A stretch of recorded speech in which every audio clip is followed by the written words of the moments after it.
All right, let's take a call here. People have been waiting. Like Mark in Tampa, Florida, the great WFLA country. How are you, sir? Doing pretty good. Thank you, sir.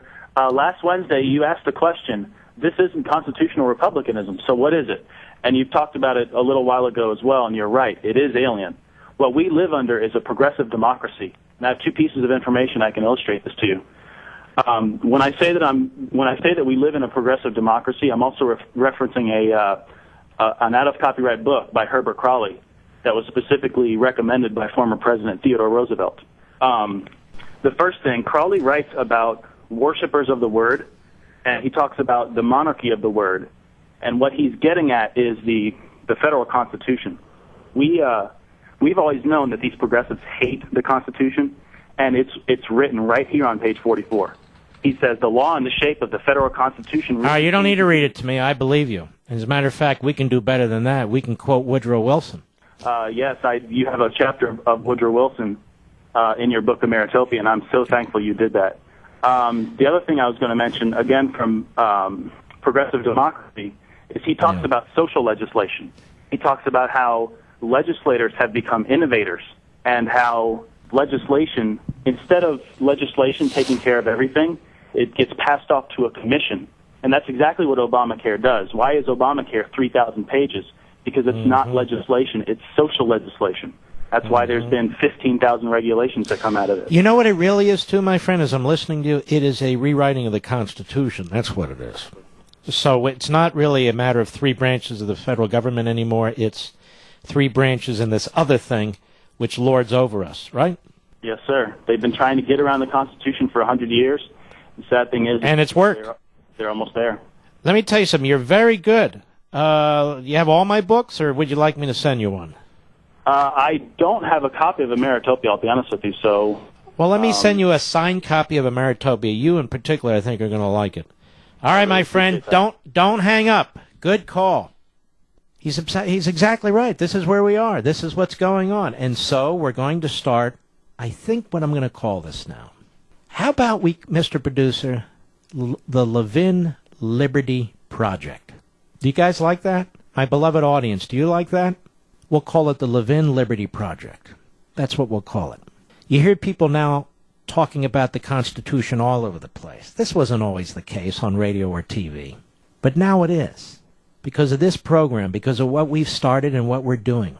Sometimes I wonder, are we making a difference? Are we making, look what's going on with the government? And then more and more I think to myself, well, more and more people are talking about the Constitution. They're talking about limited government. More and more people are bringing up the Bill of Rights and various amendments within the Bill of Rights. So I think in that sense we're succeeding. Now what we need to do is continue to educate ourselves, continue to educate our friends and our coworkers and our neighbors, continue to spread the word like the Paul and Paulette Revere's Who You Are. But now we need to do something. It may not happen in a year, it may not happen in 10 years, it may not happen in our lifetimes. But we have to begin. Maybe it'll be a 100-year effort that we start today the way the progressives did 100 years ago, as the caller was explaining. But we have to begin somewhere, and I say we begin now and we begin here. And that's the point of the book, and that's going to be a lot of what we talk about. What can we do? Underscore can. As I say, this is going to be a long walk. That's the way it is. If something could happen magically, it would have happened already. They have 10-year plans and 5-year plans and quarter-of-a-century plans and 100-year plans. Well, we need to start our plan, and we need to take one step at a time. Our generation, press it. The next generation, press it. And the generation after that. We need to forestall what's ahead of us. It's not inevitable. And you know what? We don't need to turn to novelty or abstractions or anything else. We're going to turn to the rule of law, to the Constitution. That's where we're going to go. It's one thing to talk about these things. It's another to take it to the next step, to the next level, if you will. And I'm talking much more than I'm allowed to before Wednesday, but I don't care. What this book is aimed at, whether it succeeds or not, is not up to me. It's up to you and everybody else. It succeeds, what? Getting the word out. Explaining why certain things need to be done. Reaching back to the framers to find guidance. We don't need to reinvent the wheel. We need to dust it off. And as I say, this is it's a perilous time we're in, and the restoration of the constitutional republic is going to be incredibly difficult. But there is recourse. There is a way. over time. And we need to start having this discussion, one to another. Millions of us. We need to start talking about this, getting serious about it. I just do not believe that the answers are in Washington, D.C. I just do not believe Congress is going to reform itself. I just do not believe that a majority on the Supreme Court is going to restrain itself. I just do not believe a lawless president will become law-abiding. I just don't believe in, fairy tales. The only way to break up the ruling class is to break up the ruling class.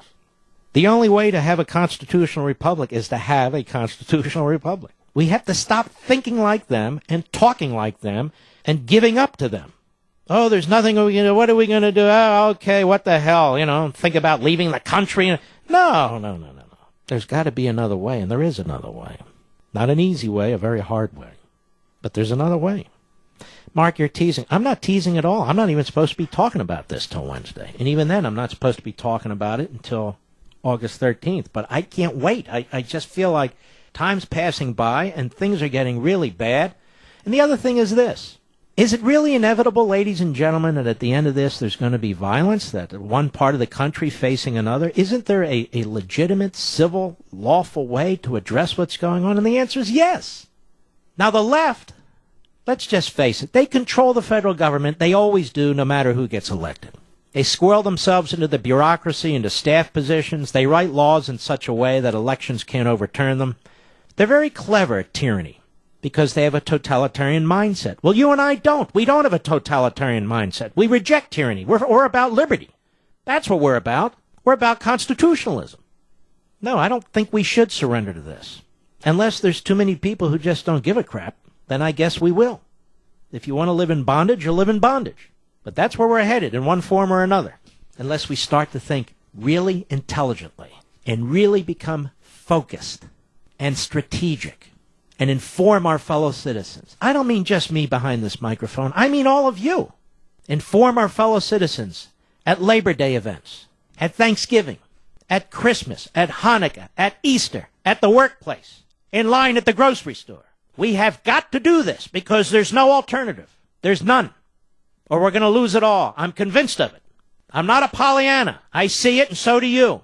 Look at this Obamacare. Look at this. What an outrage. Look at this immigration crap. Look at it. Against our will, against common sense, against all experience. And then we're mocked. We're said to be odd, doomsayers. You got to be kidding. No. We and you are none of these things. We have the same mindset that the founders had. And we have better vision than the people who attack us. And here's the other thing. We act out of patriotism for our country. Nobody's paying us like these consultants in Washington and these operatives.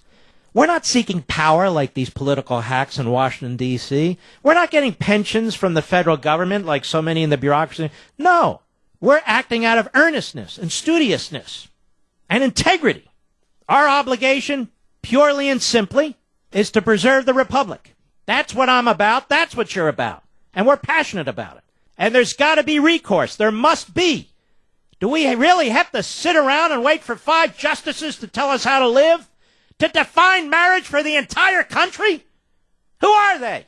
They're nobody. Do we really have to sit around and live under this Soviet-style healthcare system imposed on us by a Congress that's already been defeated? What the hell is that? Our President of the United States, who thumbs his nose at the Constitution and only institutes those laws that he likes, rejects our immigration laws, rewrites our welfare laws, decides what cases he's going to defend in court or not. Despite the fact he has an obligation to do it, he doesn't care. We have to tolerate this? No, we don't.